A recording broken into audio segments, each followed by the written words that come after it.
Buenos días, soy Leonardo Guidi, analista financiero de Grupo Carey. Hoy es viernes 30 de septiembre de 2022 y este es el resumen semanal de los mercados. Bueno, hemos tenido 2 semanas complicadas. Claramente el mercado bajista que venimos atravesando desde el mes de enero no ha terminado y los confirmamos con la baja de hoy, con el nuevo mínimo del año que ha hecho hoy el Standard & Poor's. Más que nada movido por Apple, que ha bajado bastante por malas noticias que han ocurrido, pero que obviamente no afectan a sus fundamentos de largo plazo, aunque sí afectan a los fundamentos momentáneamente, temporalmente, y ya sabemos que el mercado está en un momento muy emocional y muy pesimista, así que, bueno, lo que creíamos que podía llegar a ser el inicio de un nuevo mercado alcista, resultó no ser así. Seguimos en este mercado bajista. Veremos a ver cuánto fundamento hay para que las acciones hagan nuevos mínimos durante las próximas semanas o tal vez durante los próximos meses. Eso lo iremos viendo hoy en el informe. Y bueno, obviamente a nadie tendría que preguntarle por qué cree que baja el mercado. Todos sabemos que la semana pasada la Fed subió las tasas de interés 0.75. Obviamente eso ya estaba descontado en el mercado. Una buena forma de ver lo que está descontando el mercado con respecto a la tasa de interés es, por supuesto, mirar los futuros de tasa de interés que cotizan en Chicago. Eso se consulta gratuitamente. Y otra forma también bastante sencilla es mirar cómo se mueve la tasa del bono del tesoro a 3 meses, de la que solemos hablar siempre en estos informes. Ustedes van viendo cómo se va moviendo esa tasa entre una reunión y otra, que son cada 6 semanas. Entonces van viendo, y es un bastante buen aproximador de lo que el mercado está descontando que puede pasar con la tasa de interés. De hecho, si miramos el recorrido de la tasa a 3 meses de este año, veremos que se fue adelantando bastante bien y de manera bastante precisa a lo que la Fed después terminó haciendo con cada una de sus reuniones.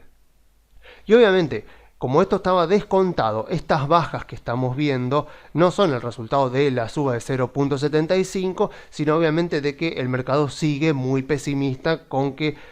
la Fed va a frenar en algún momento su política de tasa de interés. O sea, lo que considera el mercado es que la Fed va a tratar de exagerar su política de suba de tasas, como hizo en aquel momento Paul Volcker, cuando la tasa de inflación estaba más o menos en el 15% y él llevó la tasa de interés al 20% más o menos, o sea que estaba 5 puntos arriba en términos reales. Obviamente estamos en un caso muy diferente porque, como ya hemos dicho, en aquel momento la deuda del Tesoro de Estados Unidos con respecto al PBI era de 30% y hoy está más o menos en el 120%, o sea que la Fed no puede andar subiendo la tasa tanto como le gustaría, porque va a llevar a la insolvencia ni más ni menos que al gobierno de Estados Unidos. Entonces la Fed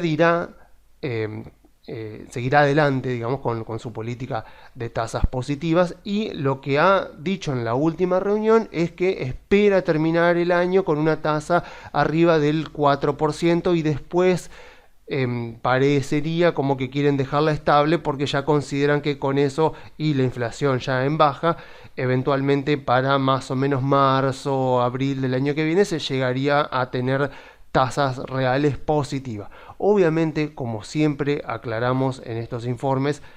nada, absolutamente nada de lo que diga la Reserva Federal de Estados Unidos, ni el Banco de Inglaterra, ni el Banco Central Europeo está escrito en piedra. O sea, los banqueros centrales se van moviendo en base a las circunstancias. A veces suelen decir que ellos tratan de hacer política monetaria proactiva. Eso es mentira, no existe. O sea, lo que hacen los banqueros centrales es simplemente adecuarse a lo que está ocurriendo y tratar de reaccionar justamente a lo que va ocurriendo. Y para eso tenemos justamente este resumen, que es el que efectivamente la Reserva Federal publica en cada una de sus reuniones del Comité de Mercado Abierto, que es el FONC, el famoso FONC, que es el que fija la tasa de interés. Y está este famoso dot plot, que bueno, básicamente son los votos de los diferentes integrantes del FONC, de los participantes del FONC, con respecto a cómo ellos consideran que estará la tasa de interés al final de cada año. Entonces ven acá el 2022, 2023, 2024, 2025. Esto es futurología, o sea, entre esto y la astrología, medio que no hay mucha diferencia. Perdónenme por aquellos que creen en la astrología, pero creer en esto y creer en la astrología es más o menos lo mismo, porque no tienen ni idea ellos, obviamente, qué puede llegar a pasar. O sea, ¿cómo van a saber ellos cómo va a estar la tasa en 2024 y en 2025? O sea, simplemente ellos dicen, mira, yo creo que la tasa, o sea, cada uno de los puntitos azules son los votos de los integrantes del comité del mercado abierto, y ellos para 2022 ven más o menos la tasa entre 4 y 4,5. Y lo interesante acá es como la señal que dan, porque obviamente esto de pronóstico no tiene nada, porque nunca la pegan, pero más o menos lo que te están diciendo es, mira, yo la quiero subir hasta el 4 y más o menos después la voy a dejar en esa zona, y después, bueno, dicen que la van a ir bajando, pero como ya les digo, o sea, no tiene ningún sentido prestarle atención a ninguna de estas proyecciones, sino más o menos por al menos prestarle atención a lo que nos están diciendo con respecto a lo que ellos piensan hacer con respecto a la política monetaria. Y bueno, justamente para confirmar esto tenemos este otro resumen de las proyecciones de la Fed, que es del 15 de diciembre de 2021. O sea, esto fue la última reunión que hizo la Reserva Federal a finales de 2021, el 15 de diciembre. ¿Cómo creen ustedes que era el dot plot? Recordemos que hoy tenemos la tasa de interés arriba del 3%, estamos en septiembre, y como muestra acá el propio gráfico de la Reserva Federal, esperan terminar el 2022 con la tasa arriba del 4%. ¿Qué creen que decía esta misma gente de la Fed a finales de diciembre de 2021? Bueno, vamos a ver qué era lo que pensaban. Está por acá. Bueno, obviamente ellos estábamos en diciembre de 2021, era obvio que todos sabían que la tasa iba a terminar en estos niveles, pero miren para 2022. Esto era lo que los propios participantes, como dice acá, los participantes del comité de operaciones de mercado abierto, creía que, en qué niveles ellos creían que iba a estar la tasa de interés para finales de 2022. Los más arriesgados de todos, los más alcistas de todos, decían que iba a estar entre el 1 y el 1,25%. Bueno, fíjense cómo está ahora. Entonces, esta es la trayectoria que ellos pensaban que iba a tener la suba de tasas de interés, y volvemos a lo mismo, ¿no? 2023, 2024, o sea, no tiene ningún sentido para la toma de decisiones, pero bueno, igual ellos lo publican. Así que bueno, mirando esto y mirando lo que pasó, quiero que quede claro lo siguiente. La misma credibilidad que tienen este tipo de proyecciones de la Reserva Federal, tienen estas proyecciones actuales de la Reserva Federal, porque obviamente ellos no saben qué es lo que va a pasar con la inflación, que es justamente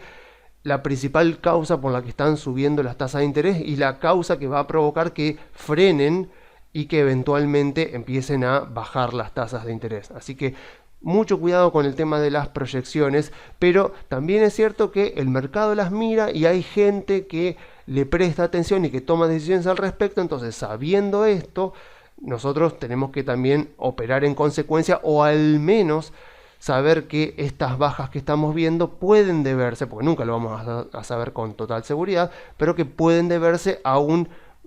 renovado pesimismo, a un aumento del pesimismo, porque ya la Fed está diciendo que va a finalizar el año con una tasa del 4%. Eso podríamos decir que ya bastante descontado puede estar en los precios, pero el miedo de muchos es a que la Fed se quede corta y que eventualmente la inflación se acelere y que tenga que subir más la tasa de interés, y ahí sí, ya si la tasa de interés se va arriba del 5%, sí tendríamos que pensar en una mayor caída de las acciones, que podría estar justificada por una baja en las valuaciones, porque justamente la tasa de interés se utiliza en las valuaciones de las empresas como parte del divisor, y si sube demasiado la tasa de interés, las valuaciones de las compañías son castigadas, y obviamente más castigadas son aquellas que están en crecimiento y que tienen una gran parte de sus ingresos más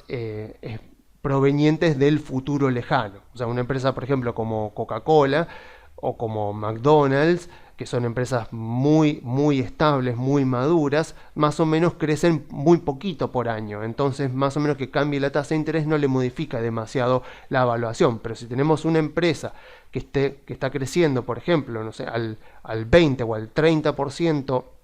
al año y espera crecer arriba del 20% durante los próximos años, la suba de la tasa de interés castiga mucho más en proporción a esos flujos de lo que castiga a los flujos de, por ejemplo, Coca-Cola. Entonces, no es para nada raro ver que la evaluación de Coca-Cola durante estos meses ha caído mucho menos que la evaluación de empresas como Apple, como Google o como Microsoft o todas las del sector tecnológico o de consumo discrecional que conocemos, o sea, porque es algo normal. Entonces, el temor del mercado a que tal vez la Fed se quede corta puede justificar que veamos estas bajas adicionales, aunque nuevamente son bajas provocadas por sentimiento inversor, no por deterioro de los fundamentos, porque hasta el momento la Fed ha llevado la tasa al 3%, dice que la va a llevar al 4% a fin de año y no ha dado indicios de que vaya a hacer más. Pero si el mercado incorpora esa expectativa de que la Fed peque de demasiado conservadora y después tenga que subir más la tasa de interés, bueno, eso puede justificar a muchos a salir a vender o a ya ajustar sus valuaciones a una tasa de interés del 5% y provocar estas caídas en el mercado que vemos en este momento. Es bastante obvio que obviamente con lo que ha ocurrido hoy, con lo que viene ocurriendo durante las últimas 2 semanas e incluso obviamente con lo que viene ocurriendo durante este año, es evidente que hay muchos inversores que están bastante frustrados, sobre todo los que ya venían invirtiendo desde el 2020, después del COVID, e incluso el año pasado, que pensaban que bueno, esto era así, todo color de rosas, pero bueno, resultó que no era así, así que me imagino que debe haber un sentimiento de frustración creciente en muchos y es totalmente entendible, pero mi principal miedo en este momento, sobre todo con respecto a los clientes, es que la frustración llegue a ser tan grande que bueno, que terminen cediendo y que la frustración les provoque esa necesidad de actuar, porque el hecho de actuar, de hacer algo, nos hace creer en situaciones de incertidumbre que estamos recuperando el control. O sea, sentimos que es una situación muy incómoda, estamos en una situación que nos genera frustración, que vemos que las acciones caen semana a semana, que nuestro portafolio vemos la cuenta comitente y eso nos genera un malestar, nos genera enojo, nos genera frustración. Entonces, claro, actuar, hacer algo, por ejemplo, salir a vender, a reventar el portafolio y a vender a cualquier precio, es una estrategia, es una manera de sentir que recuperamos el control de la situación, y más aún si por ejemplo vendemos y el mercado sigue bajando, a pesar de que el mercado es totalmente impredecible a corto plazo, por supuesto, o va para arriba o va para abajo, así que puede ser que vendamos y que el mercado siga cayendo, entonces nos sentimos aliviados, pero a largo plazo eso termina siendo contraproducente, sobre todo en estos contextos, con lo que el mercado ya ha bajado a lo largo de este año y sobre todo mirando las valuaciones de las empresas. Si ustedes tienen en su portafolio empresas de sectores en crecimiento, que fueron las que más han caído este año, cuando uno mira las valuaciones o mira las expectativas, recuerden que hace un par de informes atrás habíamos hablado de que los price earnings, a pesar de que nos sirven para evaluar empresas, nos sirven mucho para ver las expectativas que el mercado ha incorporado en el precio de la acción con respecto a lo que ellos creen, el consenso del mercado, diríamos, cree que va a pasar con las ganancias, con los rendimientos de las compañías en los próximos 12 meses. Entonces, al ver cómo han caído ese tipo de expectativas, lo que vemos es que justamente ahí donde la gente se está yendo, ahí donde la gente está repudiando a muchas empresas que son de muy buena calidad, es a donde podemos encontrar justamente las mayores perlitas, las mayores perlas que están tapadas por el barro, podríamos decir, que eventualmente van a volver a ser reconocidas como buenas empresas por el mercado, pero justamente en este contexto donde lo que más importa es la emoción y no la racionalidad, es cuando las valuaciones quedan muy baratas y aparecen estas oportunidades, pero justamente porque el que se anima a comprar eso está yendo en contra del sentimiento del mercado. Pero si nosotros adolecemos de sesgo de continuidad o sesgo de actualidad, que son dos sesgos que se ven mucho en la operatoria bursátil, sobre todo en aquellas personas que siguen tendencias.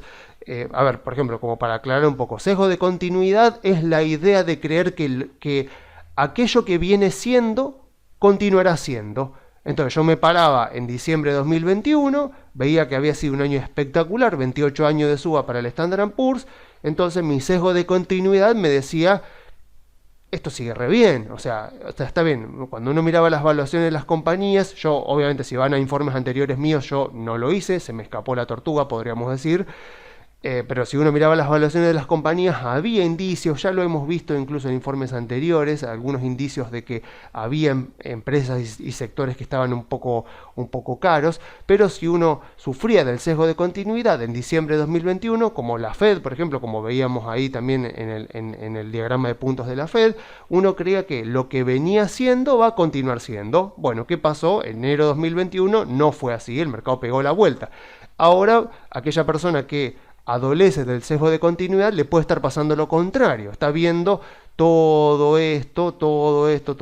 y lo que piensa es, bueno, lo que viene siendo continuará siendo. Entonces uno le dice, bueno, pero mirá que la evaluación de Apple ha quedado muy barata, mirá que la evaluación de Google está muy baja, mirá que Facebook está cotizando a 12 veces ganancias, que es un múltiplo que nunca lo tuvo anteriormente, mirá que Microsoft sigue siendo una gran empresa y está a valores casi como del peor momento del COVID. No te van a escuchar. O sea, si una persona adolece del sesgo de continuidad, no te van a escuchar y a veces uno mismo no se escucha porque cree que, ok, todo viene bajando, todo va a continuar bajando. Bueno, en algún momento, y yo creo que deberíamos estar cerca de eso, el mercado frena y pega la vuelta cuando efectivamente el mercado se da cuenta de que los fundamentos de la economía y de las empresas no son tan malos como lo que está descontado en los precios de las acciones. Cuando el consenso del mercado, digamos, la mayoría del mercado empieza a darse cuenta de eso, es cuando efectivamente nace un nuevo mercado alcista. Y el otro es un sesgo bastante similar, a veces se los confunde, pero podríamos decir que sí, que son casi equivalentes, que es el sesgo de actualidad, que ese es más de corto plazo. Uno se fija en la memoria episódica de uno, lo que ha pasado durante las últimas 2-3 semanas, y cree que efectivamente eso va a continuar siendo así. O sea, si uno se paraba acá más o menos en agosto, veía que las últimas semanas habían sido de recuperación, como me pasaba a mí, por ejemplo, y yo decía, bueno, puede ser el inicio de un mercado alcista, no lo sabremos, pero tal vez es así. Bueno, efectivamente no lo fue, y ahora si yo me paro acá y sufro del sesgo de actualidad, digo, bueno, la Fed subió la tasa de interés, el mercado está pesimista, todo, entonces esto sigue para abajo, así que olvidémonos de las acciones porque esto va a seguir para abajo y no sabemos a dónde frena. Entonces, como inversores estamos todo el tiempo siendo tentados por estos sesgos y son justamente los que nos hacen tomar malas decisiones, y sufrir de estos sesgos en este momento nos pueden provocar justamente eso, o sea, salir a vender, o sea, bajar los brazos, o sea, desistir, parar el sufrimiento, o sea, salir a vender a pérdida, por ejemplo, parar el sufrimiento, pero de la misma manera hacerlo a muy bajas valuaciones, a valuaciones que estoy seguro que dentro de unos meses se verán como valuaciones de descuento, valuaciones muy bajas para las compañías, y peor aún, que supongamos que las acciones, no sé, caen un 3, 4, 5% más. Obviamente la persona que sale a vender ahora ya frustrado siente que la hizo bien, obviamente. O sea, supongamos que el mercado la semana que viene sigue bajando, no sé, 2, 3, 4, 5%, y esa persona se siente aliviado, pero eventualmente el mercado pega la vuelta, y cuando pega la vuelta suele hacerlo bastante rápido. En los finales de mercados bajistas suele revertir bastante rápido. Si no, miremos por ejemplo lo que fue el COVID en marzo de 2020, como para que tengamos una idea de cómo suelen ser los finales así de correcciones muy fuertes de mercados bajistas. Pero claro, como adolecemos de ese sesgo de actualidad o de esa memoria que nos ha quedado grabada de, por ejemplo, haber vendido a pérdida, lo que ocurre es que después las acciones se recuperan y uno no se anima a volver a comprar, sobre todo si ya las acciones pasan el precio al que uno vendió, porque uno ya cree que está comprando caro. En realidad estás comprando más alto de lo que la vendiste, pero antes la vendiste a una valuación muy baja y ahora la valuación sigue siendo baja. Por ejemplo, si vendiste a 100, la acción cayó a, 98, 97 y de repente está a 102, 103, aquella persona que vendió a 100 no va a querer comprar a 102, 103 porque va a decir yo la vendí a 100. Pero lo que eso no, o sea, lo que eso no nos está diciendo es que justamente la evaluación en 100 era baja, en 98, 97 era bastante más baja y aún en 102 sigue siendo baja. Entonces no es que cuando arranque el mercado alcista, si no compramos en el primer momento vamos a llegar tarde, porque afortunadamente o desgraciadamente las valuaciones han quedado tan bajas que, y el sentimiento inversor está tan negativo que vamos a tener un tiempo después para poder aprovechar estas bajas valuaciones. Obviamente que los que aprovechen para comprar ahora seguramente o muy probablemente van a agarrar valuaciones bastante bajas, pero obviamente si uno sale a tratar de hacer algo, a tratar de ver si compro, si espero, si salgo a vender todo para tratar de recomprar más abajo, cosa que uno nunca puede estar seguro porque nunca nadie sabe a dónde frena el mercado. O sea, si yo me largo a hacer eso, lo que va a pasar es que si después el mercado se recupera, me va a costar volver a entrar porque ya voy a tener ese mal episodio grabado en mi memoria y eso va a provocar que después lo dude mucho más a la hora de volver a entrar, siendo que son dos cosas independientes. O sea, lo que nos importa es tener en nuestro portafolio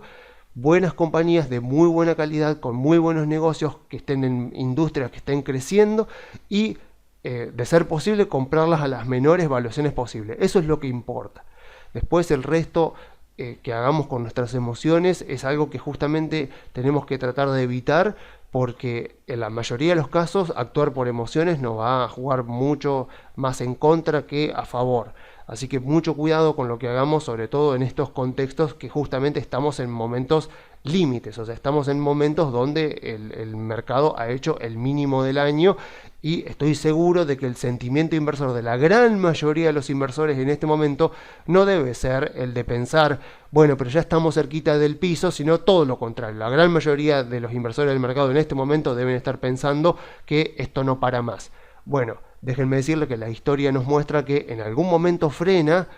y que por lógica, por valuaciones de compañía, por balances que uno puede mirar, todo indica que tiene que estar más cerca de lo que nosotros pensamos. ¿Y cómo podemos justificar desde los fundamentos que el final de este mercado bajista tiene que estar cerca en el tiempo? O sea, tiene que darse relativamente pronto. Bueno, obviamente que tenemos que mirar la inflación, porque como bien lo sabemos, este mercado bajista está por supuesto ligado a un deterioro de los fundamentos por la suba de la tasa de interés, pero principalmente por sentimiento inversor. Sobre todo estos últimos movimientos, vemos que el mercado está suponiendo que la Fed va a seguir subiendo mucho las tasas de interés por encima del 4%, que es lo que la Fed ha puesto en sus previsiones. Entonces, si miramos un poco qué es lo que está ocurriendo con la inflación y si los fundamentos de la inflación dan indicios de que efectivamente tiene que disminuir en los próximos meses, bueno, entonces podremos fundamentar la idea de que este mercado bajista tiene que estar, el final de este mercado bajista tiene que estar relativamente cerca. Entonces, si uno mira, por ejemplo, el último dato de inflación, entonces uno ve más que nada esto, o sea, los últimos, los incrementos que han tenido los diferentes ítems durante los últimos 12 meses, ve obviamente que los principales ítems, lo que más han contribuido son alimentos y energía. Por eso también se habla de la inflación núcleo, que excluye justamente alimentos y energía, porque suelen ser ítems bastante volátiles, y dentro de lo que sería la inflación núcleo tenemos a los autos usados como uno de los principales contribuyentes a la inflación, y también todo el tema de las tarifas aéreas, los tickets aéreos, o mejor dicho, servicios de transporte en general de todo tipo, pero principalmente los tickets aéreos, porque obviamente todo lo que fue la reapertura de las economías con el COVID, eso provocó que haya un desbalance muy grande entre la demanda y la oferta, y bueno, eso se vio reflejado evidentemente en los precios. Pero si uno empieza a desglosar, uno dice, bueno, tomemos a ver los alimentos. La Organización de Naciones Unidas tiene dentro de sí lo que es la FAO, la Organización de Naciones Unidas para la Alimentación y la Agricultura, y este organismo, digamos, esta parte de las Naciones Unidas publica gratuitamente un índice de alimentos. Este es el 2 de septiembre, el último dato. Es el precio de los alimentos de la FAO desciende por quinto mes consecutivo en agosto. Acá desgraciadamente el diseño de esta página web es bastante malo, pero bueno, más o menos que se ve ahí. Sería 2021, sería toda esta línea naranja, y vemos 2022. Vemos 2022 que los alimentos suben mucho y después vemos que bajan. Vemos acá que el índice de alimentos de la FAO está bastante cerca de lo que fue principios de año y finales del 2021. Así que lo que vemos es que efectivamente hubo un gran incremento de los alimentos este año, pero que eso ya se erosionó prácticamente todo. De hecho, si miramos acá también, que están, bueno, aceites vegetales, a todos los diferentes ítems de alimentos de la FAO, vemos aceites vegetales, cereales, productos lácteos, azúcar y carne, que son los componentes de este índice. Vemos justamente eso, cómo han subido en muchos casos y que en todos los casos después han disminuido. De hecho, si después miramos esto, pueden mirarlo, buscarlo bien. Yo por una cuestión del tiempo del video no lo voy a hacer, pero fíjense que en 2021, o sea, acá tenemos los ítems: carne, productos lácteos, cereales, aceites vegetales, azúcar. Entonces tenemos que a diciembre de 2021, vemos acá, diciembre de 2021, 133,7 era el valor del índice, y ahora en agosto estamos en 138, llegó a 158, pero vemos cómo ha ido bajando, o sea, 133 a 138 estamos en este momento, o sea, claramente se nota ahí un fuerte descenso en el precio de los alimentos a nivel mundial y por supuesto también en Estados Unidos. Así que esto tiene que seguir contribuyendo a una disminución de la inflación, porque todo esto tarda un poquito siempre en trasladarse. Así como pasaba con el petróleo y el galón de gasolina en Estados Unidos, también eso tarda un poco, el commodity va un poco por delante, tanto a la suba como a la baja, y lo mismo el precio de los alimentos con los productos que después terminan conteniendo esos alimentos. Pero por ejemplo, si miramos el futuro del trigo, que el código es ZW, que es el futuro del trigo, ¿dónde está? Acá, futures, acá está. With Futures, vemos esto, vemos lo que era el futuro, vemos, esto fue, obviamente, como se imaginarán, esto fue el inicio de la invasión a Ucrania, después baja un poco, después hace un máximo en mayo, y vemos esto es lo que ha pasado con el precio del trigo a nivel mundial desde mayo. O sea, y convengamos obviamente que el trigo es el principal commodity afectado por la guerra en Ucrania. Bueno, el trigo más o menos está un 30% abajo desde este máximo. Y después, por supuesto, el petróleo, que si buscamos también, no hace falta que lo vea porque es uno de los más mirados, pero si buscamos US Oil, si buscamos acá WTI, bueno, lo mismo, ¿no? O sea, hoy por hoy, el precio del petróleo en $79 está más o menos a precios de enero, o sea, está más abajo que en el comienzo de la invasión a Ucrania. Entonces, tanto alimentos como energía son dos componentes que tienen que contribuir durante los próximos meses, si esto sigue efectivamente así, a un descenso, a una fuerte disminución, o por lo menos a una disminución secular, o sea, una disminución que ya se mantenga definitivamente durante los próximos meses. Con respecto a los autos usados, hay un índice de autos usados que los publica Manheim. Entonces, acá podemos también ver qué fue lo que ha pasado con el índice de los precios de los autos usados durante los últimos meses. Y vemos esto, vemos que efectivamente venía bastante constante, con pequeñas subas más o menos, acorde a la inflación durante años y años y años, y de repente en 2021 tuvimos esto, y ahora estamos viendo esto. Esto es lo que estamos viendo en este momento, y vemos que, como dice acá, continúa el descenso de los precios de los autos usados en la primera mitad de septiembre. Después, con respecto a las tarifas aéreas, no encontré índices, o sea, no encontré información gratuita disponible, así que no podría decir si están subiendo o están bajando, pero bueno, se entiende la idea, ¿no? Se entiende la idea. Si miramos alimentos, si miramos petróleo, si miramos autos usados, o sea, todo está indicando que los fundamentos de la inflación deberían ir a la baja. O sea, el dato de inflación debería ir a la baja porque aquellos ítems que componen el índice de precios al consumidor y que más han contribuido en estos meses a su suba, hace varios meses que ya vienen en baja, y a pesar de eso el dato de inflación por ahora no lo ha estado reflejando. Y sumado a eso, todos los que creemos que la inflación es siempre en todo lugar un fenómeno monetario, también tenemos fuertes razones como para creer que debería descender el índice de inflación durante los próximos meses, porque como ya lo hemos visto, la M2, que es la oferta monetaria que incluye los billetes y monedas en poder del público, pero además también los depósitos bancarios, lo que vemos es que cuando miramos el porcentaje de cambio interanual, en este momento, ahí que vemos el último dato, el 5 de septiembre, la M2, o sea, la oferta monetaria ampliada en Estados Unidos, al 5 de septiembre está creciendo al 3% interanual, que como vemos es menor a lo que creció durante la última década en promedio. O sea que para los que creemos que la inflación es un fenómeno monetario, también tenemos fuertes razones para creer que efectivamente la inflación tiene que ir descendiendo poco a poco durante los próximos meses, pero por sobre todas las cosas que ese descenso sea un descenso sostenido, porque justamente estos dos fogonazos monetarios, este que fue el primero grande acá de Trump y este último que fue el de Biden, estos dos fogonazos monetarios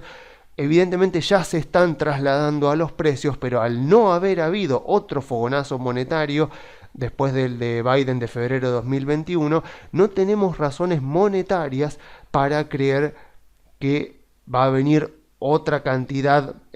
creciente de dinero que no va a encontrar suficientes bienes y servicios y que por lo tanto va a hacer subir los precios, y como resultado de eso tenemos que concluir que efectivamente la inflación tiene fuertes razones para disminuir durante los próximos meses y de esa manera incentivar a la Fed a que detenga la suba de tasas y eventualmente piense en comenzar a bajarlas el año que viene. Y al mismo tiempo, ahora que estamos hablando también de cuestiones de política monetaria del Banco Central, también es cierto de que si empezamos a mirar la tasa de interés, que hace rato que no miramos la curva de tasas, también, a ver, si uno mira esto, lo que ve es una curva que está plana o que tiene pendiente ligeramente positiva. Ya sabemos que en este informe siempre miramos la tasa de 10 años con respecto a la tasa de 3 meses, que es la que mejor refleja el financiamiento bancario. Entonces, como se suele decir en estos contextos, o sea, lo que la Fed hace al subir las tasas de interés es inducir una recesión. ¿De qué manera? Bueno, al subir la tasa de interés de corto plazo, lo que hace es aplanar la curva. Esto, como los bancos toman préstamos acá y dan préstamos acá, lo que hace es desincentivar a los bancos, porque imagínense, piensen en cómo se fue achicando este margen durante los últimos meses. Entonces, si tenemos que pensar en un banco que toma depósitos al 3,2%, le paga a sus clientes por un plazo fijo, supongamos a un mes, a 2 meses, a 3 meses, 3,2%, y después presta a 10 años a una hipoteca al 3,8%, es como que la rentabilidad que está obteniendo por el riesgo que está asumiendo ya cada vez se justifica menos. Entonces, lo que termina pasando es que los bancos empiezan a aumentar sus requisitos de crédito, empiezan a aumentar la tasa de interés que exigen a quienes solicitan crédito y a tratar de disminuírselas a aquellos que están queriendo poner un plazo fijo, y de esa manera se desincentiva el crédito en la economía y por lo tanto las empresas que quieren buscar financiamiento lo tienen más difícil, y bueno, eso detiene la actividad expansionista de las compañías. Incluso algunas que se financian para sus operaciones cotidianas pueden tener también problemas, y eso justamente es lo que termina fomentando la recesión de la Fed a través de la suba de las tasas de interés. Ahora bien, como tal vez han escuchado la política monetaria siempre opera con rezagos. Acá en Argentina, en Estados Unidos, en todos lados del mundo, cuando la Fed sube, o cualquier banco central sube o baja las tasas de interés, eso se ve inmediatamente impactado en el mercado de capitales, por ejemplo, en la curva de tasa de los bonos del Tesoro y en las valuaciones de las compañías, pero no se ve impactado inmediatamente en la economía real, que sería a través de los bancos comerciales. ¿Por qué? Porque depende de cuánto stock de efectivo tengan los bancos, cuántos depósitos tengan los bancos en ese momento y qué tanta demanda de crédito haya en ese momento para ver si los bancos tienen que empezar a competir. Porque si de repente los bancos están medio flojos de depósitos y tienen bastante demanda de crédito, por ejemplo, para alguna hipoteca o alguna pyme que quiere pedir financiamiento para, no sé, para operaciones cotidianas o para expandirse. O sea, si un banco se encuentra en esa situación de que está corto de depósitos y está con demanda de crédito, lo que puede hacer un banco, por supuesto, es subir la tasa de interés que paga por plazos fijos, de tal manera de incentivar a los clientes a poner más crédito. A darle más crédito al banco para que de esa manera el banco le pueda dar también crédito a sus clientes. Bueno, lo que vemos acá en el Federal Deposit Insurance Corporation es que al 19 de septiembre, este organismo gubernamental está encargado obviamente de vigilar todo el tema, toda la actividad bancaria. Y obviamente en su página web publica varios informes que son relevantes, como por ejemplo que son las tasas nacionales y los topes de las tasas de interés, actualizado al 19 de septiembre. Lo que vemos es que tenemos la curva acá, como la vemos en este momento, pero al 19 de septiembre lo que vemos es que, fíjense, o sea, tenemos la curva, tenemos la tasa a 3 meses en 3,2%, pero si vos vas al banco, o por lo menos ibas el 19 de septiembre al banco, y querías poner un plazo fijo a 3 meses, te pagaban 0,15% anual. CD es por Certified Deposit, que son depósitos certificados, que es el equivalente en Estados Unidos a un plazo fijo como lo conocemos acá en Argentina. Bueno, en septiembre, a pesar de que la tasa ya estaba, o sea, a pesar de que la suba, como yo les decía, la tasa a 3 meses suele descontar bastante bien lo que va a hacer la Fed con la tasa de interés. Entonces para el 19 de septiembre calcúlenle que la reunión de la Fed fue el 21, así que para el 19 de septiembre, que es la última fecha de actualización de este reporte, la tasa a 3 meses estaba más o menos acá también, estaba más o menos en el 3%. Sin embargo, si vos ibas al banco, algún banco promedio en Estados Unidos, y querías hacer un certificado de depósito, un plazo fijo a 3 meses, te pagaban 0,15. O sea que esto que estamos viendo acá, que es la política de tasas de la Fed, todavía no se está viendo reflejado en los bancos comerciales y por lo tanto todavía no se ve reflejado en la economía real. Entonces, ¿vieron cuando dice porque la Fed está subiendo la tasa para enfriar la economía? Sí, pero ten en cuenta siempre que la política monetaria, tanto cuando se suben tasas como cuando se bajan tasas, opera con rezago. Y evidentemente estas subas de tasa que ha hecho la Fed a corto plazo, evidentemente no se han trasladado todavía a la economía real o por lo menos a los bancos comerciales, porque este reporte es a nivel nacional. Y en promedio los bancos comerciales de Estados Unidos vemos que por los plazos fijos a diferentes temporalidades están pagando nada, están pagando muy poco. ¿Y por qué están pagando tan poco? Porque están llenos de depósitos, están llenos de liquidez, o sea, no saben qué hacer con tanta liquidez que tienen, entonces no tienen ningún incentivo para subir lo que te pagan por un plazo fijo. Entonces, esta idea de que la Fed está fomentando una muy fuerte recesión al subir las tasas de interés, se queda un poco floja, porque no se está viendo eso, estas subas que estamos viendo acá en las tasas de los bonos del Tesoro, no se está trasladando efectivamente en que los bancos están aumentando lo que te pagan por un plazo fijo y por lo tanto intentando cobrarle más a sus clientes que piden crédito y digamos con ese contexto de incentivos, fomentando que se pongan plazos fijos pero que no se tomen tanto crédito hipotecario ni tanto crédito para inversión productiva, y eso sí que justificaría que la economía de Estados Unidos va a entrar en recesión. Bueno, esa narrativa de que la Fed va a provocar esa fuerte recesión porque entonces los bancos no van a estar dando tanto crédito y la gente va a tener más incentivo a ahorrar, vemos que por ahora no se está cumpliendo porque la gente que suele hacer plazo fijo no tiene ningún incentivo a ir a hacer un plazo fijo porque no le pagan nada. Entonces no está teniendo tantos incentivos a ahorrar, porque obviamente cuando se incentiva más el ahorro, se penaliza el consumo, y sabemos que la economía de Estados Unidos está fuertemente basada en consumo. Entonces, toda esa narrativa de que la Fed va a inducir una recesión porque va a subir la tasa de interés, entonces la gente va a tener incentivos a ahorrar, no a consumir, y al mismo tiempo los bancos van a tener incentivos a darle crédito solo a aquellas personas más calificadas o solo a aquellos que estén dispuestos a pagarle una alta tasa de interés, que no son muchos, se me cae un poquito. Entonces, la idea de que se viene una fuerte recesión, por ahora, si sigo toda esta narrativa, no estoy pudiendo justificarla porque no estoy viendo que las tasas de interés de corto plazo estén subiendo en la misma medida que están subiendo las tasas de interés. Bueno, y para cerrar esta parte, hablemos un poquito de un tema que obviamente empieza a estar en boca de todo, que es el tema de la capitulación, de la famosa capitulación, la última etapa de los mercados bajistas que muchos están esperando en este momento. A ver, o sea, ¿qué sería la capitulación? Bueno, sería ese momento en el cual la gente ya entra en pánico, renuncia, podríamos decir, dice no quiero nunca más en mi vida invertir en bolsa, salgo a vender todo, o sea, esto me estafaron, me engañaron, etcétera, etcétera. Es cuando el sentimiento inversor se vuelve más negativo que nunca. Ahí es donde se encuentran, por supuesto, las mejores oportunidades. Si buscan, si ponen Warren Buffett, I am buying America, van a encontrar un artículo de Warren Buffett de octubre de 2009 o noviembre de 2009 donde él decía I'm buying America, o sea, estoy comprando Estados Unidos, estoy comprando acciones de Estados Unidos. Fue justo,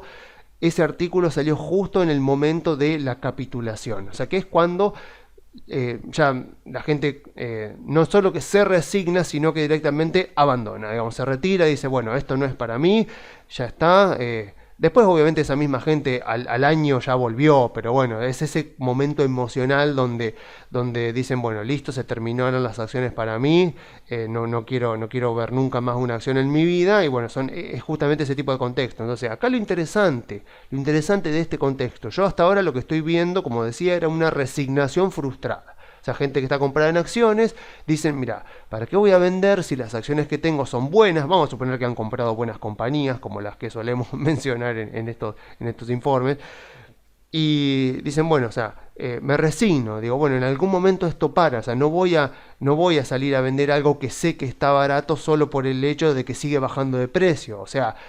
volvemos siempre al mismo tema del departamento. O sea, si yo tuviera un departamento, no sé, en una ciudad importante de Argentina y está bien ubicado, está en una zona céntrica, pongámosle, o una zona residencial buena, tengo ese departamento. Con todo lo que ha ocurrido en Argentina durante los últimos años, es obvio que el metro cuadrado ha caído mucho. Entonces, ¿qué voy a hacer? ¿Lo voy a vender porque ha caído el metro cuadrado? Si yo miro los fundamentos de ese departamento, miro la ubicación, miro las prestaciones que tiene, miro el estado del departamento y considero que tiene un valor X, y viene una persona y me lo quiere comprar por menos valor, obviamente no lo voy a vender. O sea, ¿por qué? Porque creo que eventualmente Argentina va a pegar la vuelta algún día vendrá algún gobierno más amigable con los mercados, o sea, las acciones argentinas se van a recuperar como ya lo han hecho tantas veces a lo largo de la historia, y que eventualmente si lo quiero vender, lo voy a poder vender en un mejor contexto. Pero salir a vender ahora, por ejemplo, una propiedad inmobiliaria en Argentina, sería salir a venderla muy barata, a menos que uno esté desesperado por el dinero, porque lo necesita para alguna urgencia. No tiene sentido salir a vender a estos precios del metro cuadrado, porque cualquiera que mire un poco la historia sabe que, y que conozca un poco de la inversión inmobiliaria, de los fundamentos para poder analizar la ubicación, la calidad del departamento, bueno, puede evaluar y puede darse cuenta de que las propiedades inmobiliarias en este momento en Argentina están muy baratas, y de hecho esa es la razón por la cual hay tan pocas transacciones. Bueno, con las acciones pasa exactamente lo mismo. O sea, mucha gente puede estar ahora frustrada, pero con la idea de que, bueno, lo que tengo sé que vale mucho más de lo que cotiza y de lo que me están ofreciendo en este momento en el mercado. O sea que simplemente tengo que tener paciencia porque el mercado eventualmente siempre termina reconociendo el verdadero valor de las compañías. A veces se exagera al alza, a veces se exagera a la baja, pero eventualmente el verdadero valor de las compañías, cuando son valiosas, ese valor florece, se evidencia y uno lo termina viendo en el mercado. En este contexto pasa algo adicional, que es que no tenemos lugar a dónde ir. Incluso si uno vendiera y se quedaría en cash, bueno, acá en Argentina podés invertir en obligaciones negociables, por ejemplo, pero piensen en Estados Unidos, o sea, cualquier tipo de bono, incluso bonos corporativos, están rindiendo por debajo de la inflación, que está en el 8 y pico anual en Estados Unidos. Un bono corporativo puede estar rindiendo 4 o 5%. Bueno, ahora tal vez un poquito más, tal vez puede estar rindiendo 6%. Pero no mucho más, o sea, no por encima de la inflación, por lo menos de aquellas compañías que consideraríamos investment grade. Después, obviamente, oro, bueno, el oro viene abajo a lo largo de este año, o sea, aquellos que digan que el oro es refugio contra la inflación, bueno, miren un poquito más, porque puede ser que sea en el largo plazo, pero este año no lo está haciendo y el año pasado tampoco lo fue. Petróleo, ya vimos lo que está pasando con el petróleo, está a precios de enero. Criptomonedas, bueno, no hablo un año muy negativo para las criptomonedas, porque últimamente, si ustedes miran el Nasdaq y miran las criptomonedas, el mercado considera a las criptomonedas como empresas tecnológicas de baja capitalización. O sea, uno diría, no, pero Bitcoin porque son 21 millones, es algo limitado, es otro paradigma, todo lo que vos quieras, sí tenés razón, pero el mercado financiero de Estados Unidos considera a las criptomonedas como si fueran empresas tecnológicas de baja capitalización, y por lo tanto se van a mover acorde a esa convicción que tiene el mercado de Estados Unidos con respecto a las criptomonedas. Entonces es como que yo voy mirando, bueno, los bonos del tesoro cayeron prácticamente de precio lo mismo que cayeron las acciones en el Standard & Poor's. O sea, los bonos del tesoro cayeron también prácticamente un 20% a lo largo de este año. O sea, aquella persona que en la década de los 80 capitulaba, podríamos decir, o sea, se rendía y salía de las acciones, por lo menos se refugiaba en bonos del tesoro que estaban teniendo tasa real positiva. Hoy, por eso es que yo vengo diciendo en estos informes que este contexto se parece mucho más al de la Segunda Guerra Mundial que al de la década de los 80, porque en la Segunda Guerra Mundial, con las tasas de interés que tenían un tope, la Reserva Federal les había puesto un tope en 2,25%, si mal no recuerdo. Entonces el bono del tesoro a 10 años no podía subir más de 2,25% porque la Fed le había puesto un tope. En este caso no lo hizo, pero por ejemplo Australia este año sí lo hizo, y creo que Japón un poco también. Entonces este contexto se parece más a aquel contexto donde uno no tenía lugar a donde ir, porque las acciones caían, los bonos caían, los commodities caían. O sea, obviamente que había que seleccionar. Si uno seleccionaba las acciones energéticas, puede ser que te fue bien a lo largo del año, pero durante los últimos meses no tanto. Entonces es como que no hay lugar a donde ir. Entonces uno dice, bueno, capitular sería que las personas vendan las acciones en masa. ¿Para hacer qué? Para ir a bonos, o sea, está difícil porque los bonos también han caído mucho. Para quedarse en efectivo, bueno, yo mirándolo desde Argentina puedo pensar en una obligación negociable que me está rindiendo un 10%, pero pensémoslo en un estadounidense. ¿A dónde se refugia un estadounidense que no conoce, por ejemplo, las obligaciones negociables de Telecom, que está rindiendo un 10%, o las obligaciones negociables de Mastelone, que están rindiendo un 11%? Por ejemplo, o la de Geneia, qué sé yo, o sea, obligaciones negociables que están rindiendo por encima de la inflación. Pensemos en un estadounidense que se siente mal con lo que ha pasado con las acciones, pero le dice, mira, el oro viene bajando, el petróleo viene bajando, los commodities vienen bajando, las criptomonedas vienen bajando, los bonos vienen bajando, o sea, todo. O sea, entonces, difícil pensar en una capitulación masiva como ocurrió en otras crisis, porque no hay tanto lugar a donde ir. Por ejemplo, si miramos el 2000, cuando miramos el mercado bajista de la burbuja de las .com, vemos claramente que la etapa de la capitulación vendría a ser esta parte. Pero en este caso, esta capitulación, podríamos decirle, respondió a el tratamiento de la ley, a ver cómo se llamaba, Sarbanes-Oxley. Sarbanes-Oxley se llamaba la ley, es la ley SOX, si la buscan como SOX, por el nombre de el apellido de quienes la escribieron, fue la ley que surgió como resultado de la quiebra de Enron y la quiebra de WorldCom. O sea, empecemos a mirar diferencias con respecto a este mercado bajista del año 2000 y el que estamos viendo en este momento. O sea, habían quebrado dos empresas gigantes, sobre todo Enron. O sea, pero Enron además con un fraude. Bueno, WorldCom también, pero por sobre todas las cosas Enron. O sea, un fraude muy, muy grande. Entonces, ¿qué es lo que pasó? El gobierno de Estados Unidos empezó a tratar esta ley que le aumentaba bastante y tuvo consecuencias bastante negativas para las empresas cotizantes en cuanto a la burocracia, en cuanto a toda la burocracia que exigía de reportes a las empresas cotizantes. Eso provocó que un mercado bajista que tal vez hubiera terminado antes se propagara, y no solo se propagara, sino que se profundizara mucho a lo largo del 2002 mientras se trataba la ley, porque imagínense en ese momento las cosas que se habrán dicho que le iban a exigir a las empresas cotizantes. Bueno, la ley se promulga en julio del 2002 y como vemos acá, en noviembre hay un rebote cuando se promulga la ley, después se produce la última baja y finalmente finaliza el mercado bajista. Como para que tengan una idea, entre 1990 y el año 2000 hubo 4.472 IPOs en Wall Street. O sea, 4.472 empresas salieron a cotizar a Wall Street en la década de los 90. Ahora, esta ley, como les dije, se promulga en 2002. Bueno, si uno mira 2001 a 2021, o sea, 20 años, la cantidad de empresas que salieron a cotizar mediante una IPO en Wall Street fue de 2.569. O sea, de la década de los 90, 4.472 IPOs. Entre el 2001 y el 2021, 2.569. O sea, bajó muchísimo la cantidad de empresas que salieron a cotizar a Wall Street por todos los requisitos que esta nueva ley provocó. Y provocó, de hecho, que hubieran empresas como por ejemplo WhatsApp o Instagram, que las dos pudieran haber salido a cotizar, en vez de ser compradas por Facebook antes de salir a cotizar, pero con todos los requisitos que provocó esta ley, vieron más conveniente aceptar una adquisición sabiendo que si salían a cotizar a Wall Street tal vez conseguían una evaluación mayor, pero prefirieron no asumir toda la carga burocrática que generó esta ley Sarbanes-Oxley. Obviamente que eso trajo bastantes problemas, fomentó mucho por supuesto lo que es la inversión en capital privado, en empresas cerradas, pero desafortunadamente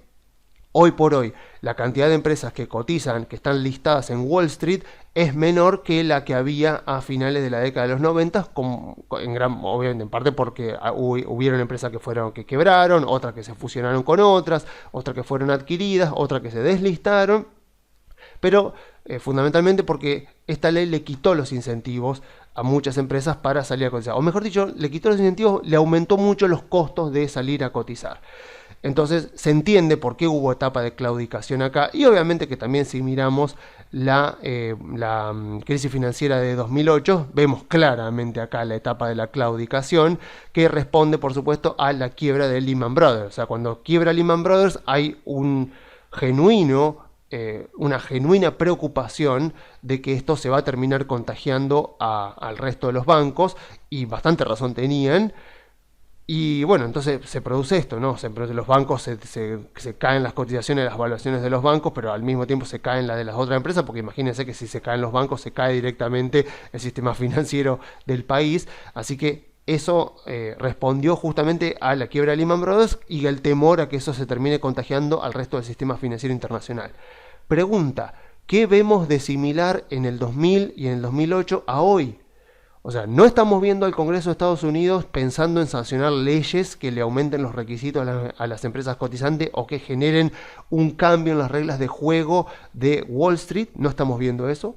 Tampoco estamos viendo empresas quebrando, no estamos viendo bancos quebrar, no estamos viendo empresas importantes del mercado quebrar, como fue Enron y WorldCom en el 2000 y los bancos en el 2008. No estamos viendo eso. O sea, esta semana justo salió que el Banco Central de Inglaterra tuvo que salir a bajar la tasa de interés, a hacer compra de bonos para bajar la tasa de interés por unos fondos de inversión que estaban en problemas. O sea, por ahora es simplemente una ayuda del Banco de Inglaterra a fondos de inversión que tenían que enfrentar margin calls porque estaban apalancados. O sea, por ahora no ha pasado a mayores, pero son apenas, o sea, pensemos esto, ¿no? Pensemos que estamos acá, luego de 9 meses de baja, y apenas esos serían los primeros indicios de que podría llegar a haber algún tipo de problema en la economía real que fomente que esto sea el principio de la etapa de la claudicación. Así que aquellos que dicen que se viene la etapa de la claudicación, yo sinceramente no le encuentro fundamentos a eso, así que no la espero. Tampoco estoy diciendo que este es el mínimo de este mercado bajista. Lo que digo es que si hay un mínimo debería haberlo en breve, o sea, y no debería haber una baja muy grande a partir de acá, porque no encuentro fundamentos para creer que las valuaciones de las empresas tienen que ir mucho más abajo de lo que ya están. Bueno, y para terminar, quiero hacer mucho énfasis en que hoy más que nunca, por supuesto, tenemos que verificar y estar muy seguros de que en nuestro portafolio hay calidad. Eso es lo que tenemos que verificar. Si hay empresas de muy buena calidad en nuestro portafolio, a pesar de que este mercado bajista continúe, no sé si por un par de semanas más o por un par de meses más, deberíamos sentirnos tranquilos. Recuerden, obviamente, que siempre el portafolio de inversión está ligado a nuestro horizonte temporal, nuestra remuneración pretendida y nuestra tolerancia al riesgo. Entonces, si vamos a necesitar dinero durante los próximos 3 meses, 6 meses, no invirtamos en acciones, porque son instrumentos de más largo plazo, porque cada tanto ocurre escenarios como este año y quedamos atrapados en una inversión que no era acorde a un horizonte temporal de corto plazo. Así que mucho cuidado con eso. Pero estando en este contexto tal como lo vemos en este momento y sin saber lo que puede llegar a pasar, el mayor control que tenemos sobre nuestro portafolio va a estar en las empresas. O sea, como yo les decía en informes anteriores, cuando miramos el método top-down tenemos esta ironía, tenemos esta contradicción de que aquellos drivers que son los que más determinan el rendimiento final que termina teniendo nuestro portafolio son aquellos más impredecibles, totalmente imposibles de predecir con mucha exactitud y sobre los que tenemos el menor control posible. Y paradójicamente, sobre las empresas, que es donde sí tenemos la posibilidad de analizarlas muy en profundidad y estar muy seguros de si son buenas o malas, son las que terminan resolviendo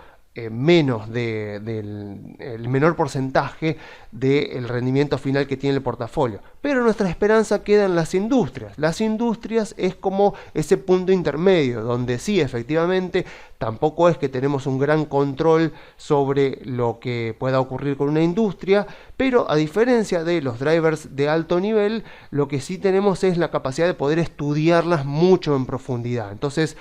el enfoque, obviamente, nunca deberíamos evitar los drivers de alto nivel, siendo que son los que más determinan el rendimiento de nuestro portafolio, pero más que fijarnos en analizar empresas, fijémonos en analizar industrias, que está bien, es complicado, pero termina ayudándonos mucho a tener control sobre nuestro portafolio. A mí, por ejemplo, si me preguntan en este momento, yo creo que efectivamente la inflación de Estados Unidos tiene que estar llegando, si no es que ya llegó, a un techo interanual y debería empezar a bajar. La Fed seguramente va a subir las tasas de interés en la próxima reunión, después veremos en diciembre, y el año que viene debería mantenerlas tal como están hasta que la inflación interanual se ponga por debajo de la tasa de la Fed, y después, tal vez pensando un año más adelante, en septiembre del año que viene, capaz que empezaría a bajarla si es que ya considera que la inflación ha vuelto a valores de el 3% interanual, por ejemplo. Eso es lo que yo creo. Creo también, en cuanto al driver político, que los republicanos van a ganar las elecciones de la Cámara de Representantes, que sería la Cámara de Diputados, y que Biden no va a poder promulgar leyes como la que hizo este año, por ejemplo, que fue una ley para combatir la inflación con gasto público, lo cual es una total contradicción, pero bueno, Biden sacó esa ley. Igual nunca las leyes de gasto público en Estados Unidos son tan graves como parecen, pero el hecho de que los republicanos tomen control de la Cámara de Diputados, como parece que va a ser, va a impedir la actividad legislativa durante el resto del gobierno de Biden, con lo cual supondríamos un Congreso de Estados Unidos bastante pasivo a lo largo de los próximos 2 años, y ese es un driver muy bueno para las acciones. Así que este lo veo con mucha más confianza. Obviamente no el driver de creo que la inflación va a estar bajando, porque ahí nunca lo vamos a saber. O sea, nos vamos a dar cuenta de que la inflación hizo techo y el mercado de las acciones hizo piso varios meses después de que eso haya ocurrido. Pero bueno, siendo que deberíamos estar analizando industrias o deberíamos estar analizando empresas, es ahí a donde más control tenemos y donde deberíamos estar mirando, al menos en estos contextos donde estamos en mínimos del año del mercado, y podemos sentirnos otra vez frustrados, podemos sentirnos angustiados por lo que está pasando. Y bueno, una buena manera de evitar cometer errores es justamente analizar profundamente aquello que tenemos en el portafolio, tanto en industrias como en empresas. Ya he hablado en informes anteriores sobre cómo se analizan industrias. Eso ya lo voy a publicar cuando pueda publicar mi tesis. La voy a dejar gratis para descargarla en el momento que me la aprueben. Hoy podemos hacer un vistazo al tema del análisis de empresas. O sea, acá tengo otra vez el PDF de mi tesis. Ya hemos visto anteriormente lo que es el análisis de industrias. Hoy podemos ver un poquito el análisis de empresas, y como ven, hay una contradicción en cuanto a mi tesis, que es que yo digo que justamente los drivers más importantes son los de más alto nivel, pero a lo que más hojas le dedico es al análisis de empresas, porque justamente es donde más control tenemos. O sea, desgraciadamente estamos en esta ironía, estamos en esta contradicción, pero al menos me queda el consuelo de que si entendemos en profundidad una compañía y estamos invertidos y tenemos una parte importante del portafolio, no sé, el 10% o más del portafolio en ella, en esta circunstancia, el hecho de conocer cualitativamente la compañía nos puede evitar muchísimo cometer errores. O sea, por ejemplo, o sea, todo lo que sería el análisis de la compañía arranca con entender las características del negocio de la empresa. O sea, obviamente todas estas son preguntas que deberíamos ir haciéndonos y respondiendo al mismo tiempo que vamos haciendo el análisis. El análisis de la compañía consiste básicamente en responder todas estas preguntas, a todas estas preguntas que vamos viendo, que yo voy explicando acá. O sea, explicar con nuestras propias palabras cómo opera la empresa, o sea, hacer el canvas de la compañía, o sea, de qué manera la empresa obtiene sus ingresos y sus ganancias, o sea, cómo han evolucionado los negocios de la compañía a lo largo del tiempo, en qué países opera la empresa y operan sus negocios, y cuáles son los riesgos operativos de los negocios de la empresa. Después vamos a ir viendo muy a grandes rasgos, entender el negocio de la perspectiva del cliente. O sea, si yo soy cliente de, no sé, Costco, o de Abbott Laboratories, o de, no sé, de Banco of America, cualquiera. O sea, ¿cómo lo entiendo yo el negocio desde la perspectiva del cliente? A ver si yo puedo entender qué es lo que la empresa hace. Después, obviamente, analizamos las fortalezas y las debilidades de la empresa y cómo le ha ido históricamente, cómo se ha ido transformando la empresa a lo largo de su historia. Después, por supuesto, evaluamos también las condiciones operativas, o sea, la parte operativa y la parte financiera del negocio, arrancando por supuesto por cuáles son los fundamentos de la compañía, explicando bien qué es lo que se entiende por fundamento de la compañía. Después, cuáles son las métricas operativas que la empresa utiliza y que deben ser monitorizadas. Eso generalmente están en los reportes trimestrales y anuales de las compañías. Si buscan, por ejemplo, el reporte trimestral y anual de Facebook, van a ver que la empresa tiene sus propias métricas, pero si buscan el reporte trimestral y anual de Walmart o de Costco o de, no sé, Banco of America, como ya había dicho, van a ver que las métricas cambian de empresa en empresa, y entonces de esa manera uno debería adaptarse a cómo cada empresa mide sus métricas de negocio. Obviamente cómo se distribuyen los cash flow y las ganancias, o sea, qué es lo que genera ingresos en la compañía, cómo se distribuyen, o sea, qué es lo que genera más ganancias, cuáles son los cuáles son los negocios que más están creciendo. Después, y fíjense que hay 3 puntos muy importantes de quiénes ejercen la gerencia de la empresa, o sea, quiénes son los gerentes, quiénes están a cargo de esta empresa, o sea, de qué manera los gerentes gestionan el negocio, y las características positivas y negativas de los gerentes. Después obviamente hay todo un tema de las oportunidades de crecimiento y fusiones de adquisiciones, que eso ya es otro tema. Pero, a ver, por ejemplo, en esta parte yo me acuerdo que puse el tema del ciclo de vida de la empresa, que es algo muy importante a la hora de ver cuánta profundidad ponemos en nuestro análisis. Acá lo encontré. La pregunta es, ¿el actual CEO de la compañía es el adecuado para el momento del ciclo de vida que la empresa está atravesando? Este gráfico, que ya lo hemos mostrado en informes anteriores, que es de un libro de Damodaran, lo que tiene bueno este gráfico es que nos muestra qué tan importante es que entendamos el negocio de la compañía. O sea, dependiendo de dónde esté la empresa en este ciclo de vida, es la importancia que yo tengo que darle a todo esto, a todo el análisis cualitativo. O sea, la empresa, por supuesto, tiene una parte cualitativa, las características de la empresa,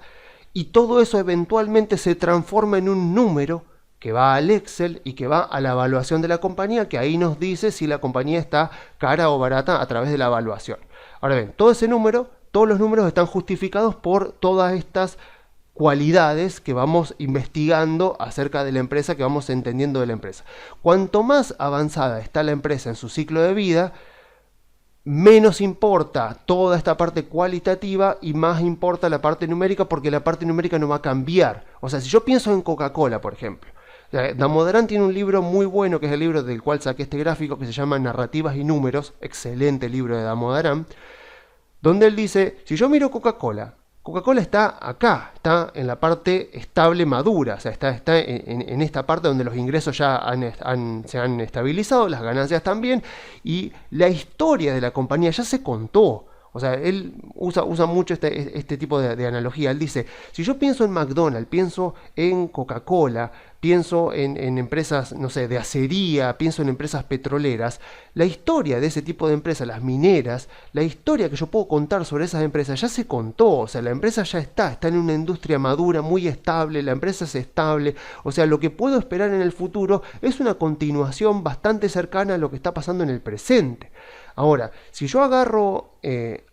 Apple, si yo agarro Facebook, si yo agarro Amazon, si yo agarro Microsoft, o si quiero analizar Tesla, me estoy posicionando acá, me estoy posicionando en estas etapas más tempranas. Incluso Tesla le diría que está en esta etapa de alto crecimiento, las otras pueden estar en una parte más madura del crecimiento, pero empresas como Facebook, empresas como Tesla, están acá, están en una etapa de mucho crecimiento y donde todavía la historia de esas empresas no se terminó de contar. O sea, son empresas cuya historia se ha contado parcialmente, pero que su futuro puede llegar a ser bastante diferente a cómo ha venido siendo su pasado de los últimos años. Entonces, en ese tipo de compañías que yo las agarro en una etapa más temprana de su ciclo de vida, tengo que poner mucho énfasis en entenderlas y tratar de entenderlas en profundidad, porque de esa manera voy a tener control y voy a poder obtener grandes ganancias en estas compañías, que no las voy a obtener si invierto en Coca-Cola, porque voy a entender cuál es la historia que yo creo que es la más probable que termine contándose en una empresa como, por ejemplo, Meta Platform, que sería Facebook, o Amazon, o Tesla, por ejemplo. O sea, cuál es la historia que va a terminar contándose en esa compañía. Esa historia termina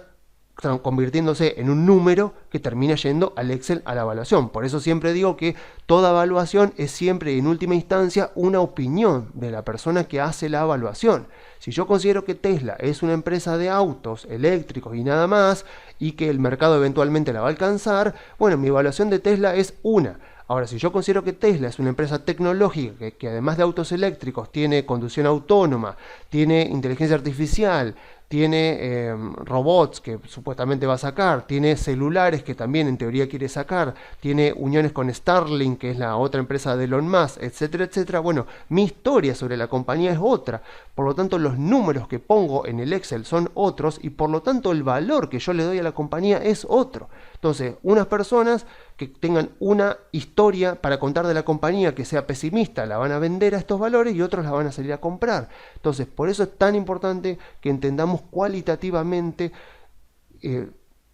todo lo que lo que conforma una compañía, porque eso es lo que me va a dar a mí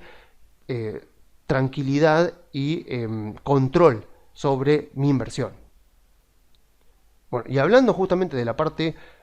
cuantitativa, hay dos variables que, como veíamos siempre en el libro de evaluación de empresas de McKinsey, siempre tenemos que tener en cuenta. Además del Excel y de la evaluación, siempre hay dos variables que tenemos que ver, que son justamente estas acá: el retorno sobre el capital invertido y el crecimiento de las compañías, que son los que más determinan el resultado que va a tener la acción de la empresa en el mercado. Si yo me fijo acá, espero poder encontrarlo rápido, entre todas mis notas y todos mis apuntes, al final de este capítulo, estos autores ponen algo sumamente interesante, sobre todo con respecto a la industria. Bueno, esto está acá.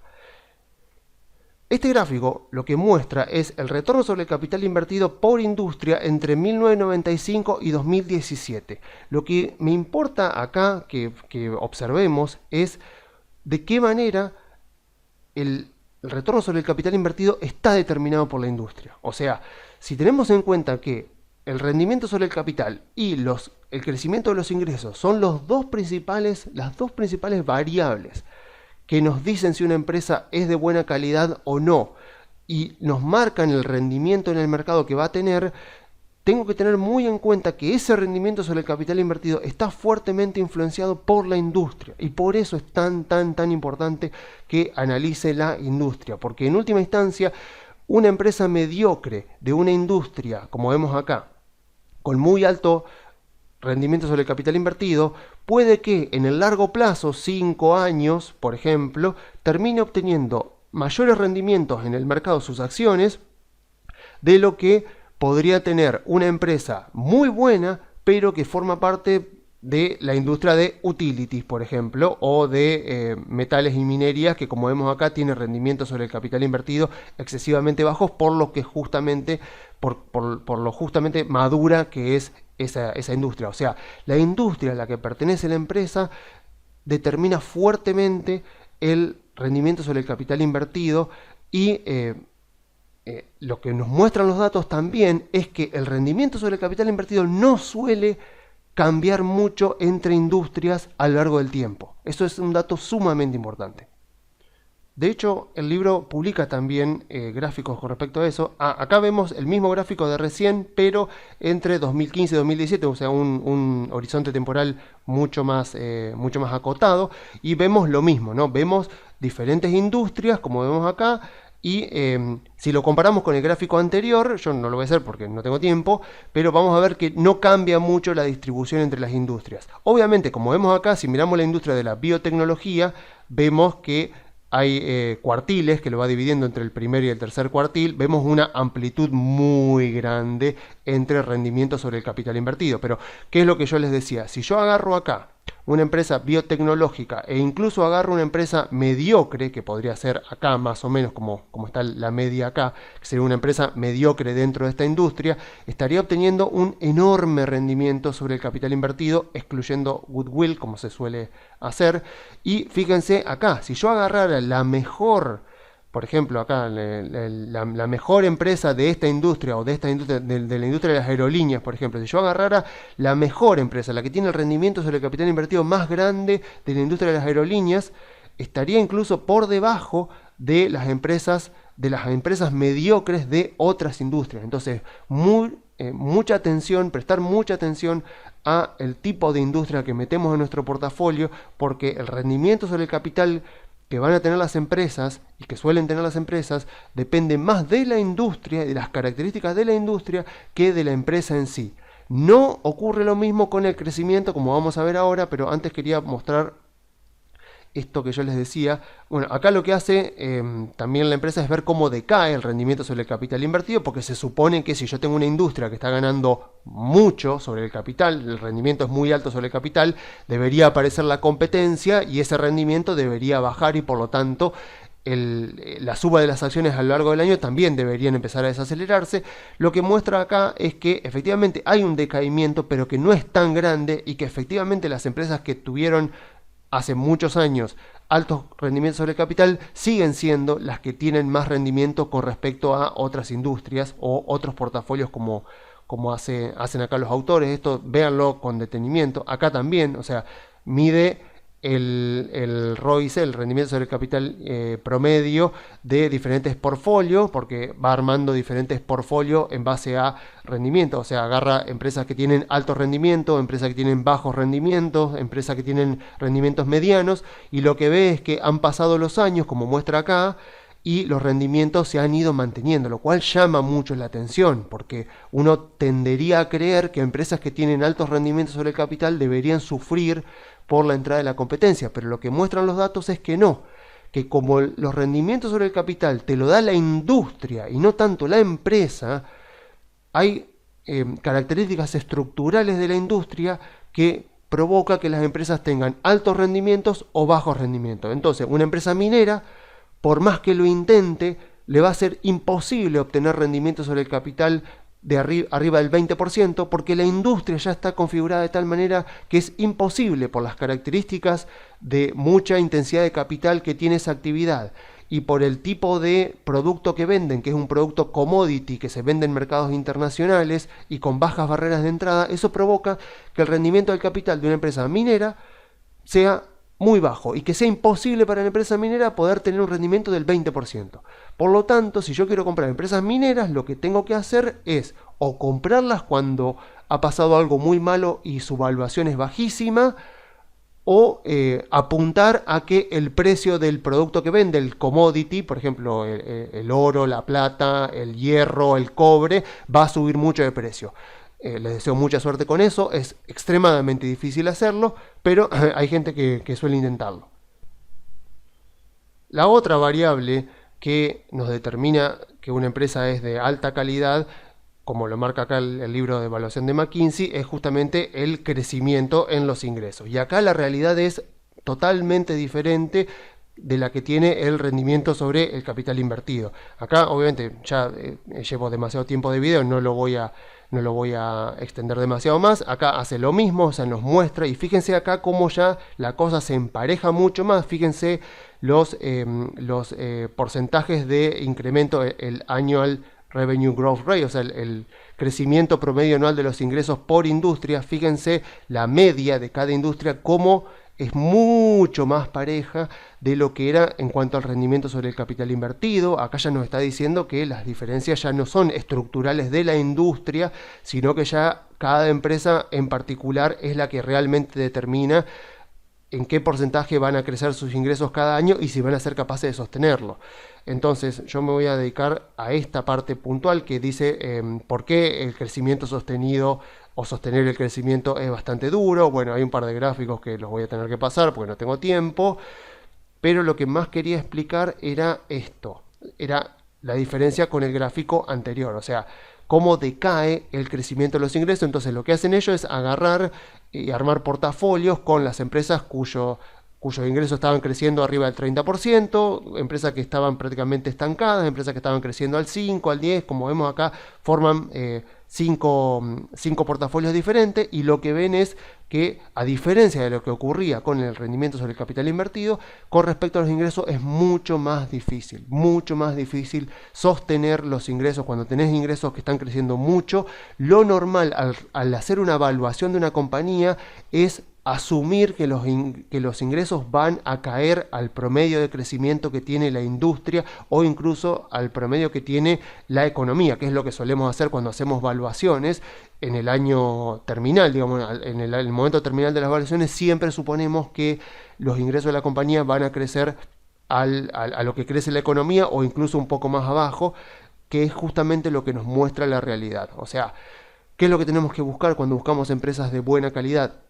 Buscar justamente empresas que tengan altos rendimientos sobre el capital invertido y que estén creciendo, y tratar de buscar las partes cualitativas que me traten de justificar que este crecimiento de la empresa, que yo sé que va a caer, va a tardar mucho en caer, o sea, que tarde varios años en caer gracias a las ventajas competitivas que tiene la compañía. Y por supuesto, además de analizar la parte de la calidad de la compañía, lo que tengo que fijarme, por supuesto, es la evaluación, el precio. Entonces, acá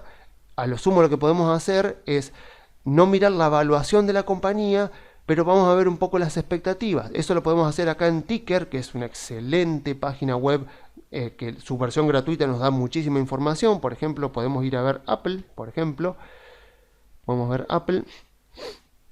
Y acá lo que vamos a hacer, o sea, no vamos a andar mirando la parte de finanzas, vamos a ir más que nada a la parte de valoración, a buscar la parte de los ratios, porque como les decía en informes anteriores, el price earning no nos dice si la empresa está cara o barata, pero sí nos dice si las expectativas con respecto al futuro de la empresa son muy positivas o muy negativas o están relativamente estables. Entonces lo que vamos a buscar acá es el precio sobre las ganancias de los últimos 12 meses. A ver dónde está esto.